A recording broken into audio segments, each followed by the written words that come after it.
that smell, bud? Sorry, I've been traveling out in the county. There's a big stink out there lately. They're raising a big stink.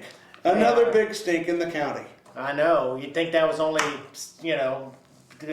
targeted at the commission and stuff like that, but Yeah. no, it's out there in the fields. It's everywhere. It's everywhere. It's everywhere. Just that time of year. Just that time of year. We need a shower. Or at least you do. Yeah, well, give me some tomato juice. Hello and welcome to your old news update.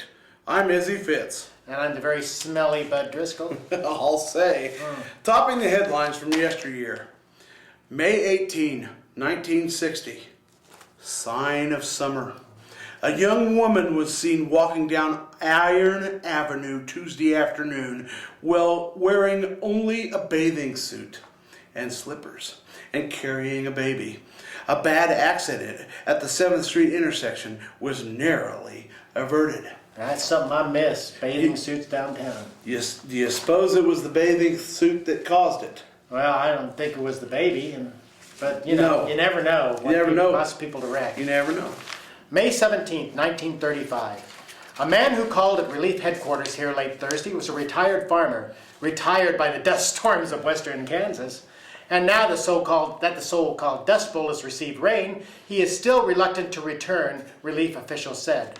The fact that most of his livestock died from eating Russian thistle hay, which had a rich coating of dust on it for mayonnaise, this mayonnaise, what a Very darn, funny. has something to do with the man's attitude. I blowed out in Logan County, the man told a Kansas City Emergency Relief Committee caseworker. I stuck it out as long as I could, but the Russian thistles blowed up against my fences and held the dirt, which piled up until the livestock walked down over the top of the fence. And the thistles I put up for hay accumulated so much dirt that 2 of my cows and a horse died from eating them.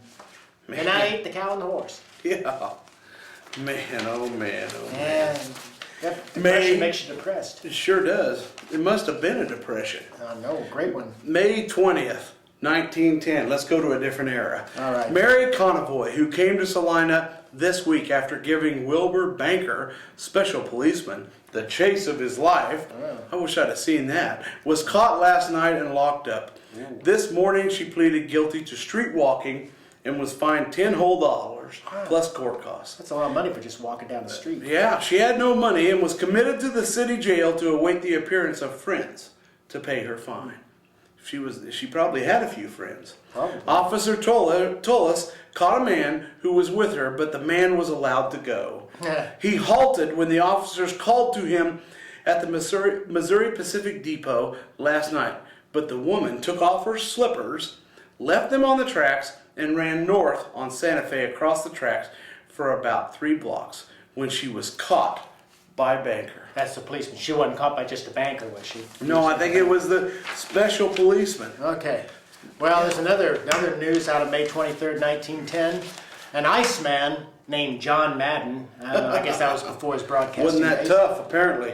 An Iceman named John Madden and a bulldog had a tussle early this morning, and as a result, the bulldog came out on top. The Iceman losing part of his trousers and a trifle of flesh besides. Bet that hurt. Well, he's on the job this afternoon again because, through rain, through sleet, through snow, the Iceman will always deliver his goods, He always cometh and goeth. even with a piece of flesh out. Yeah.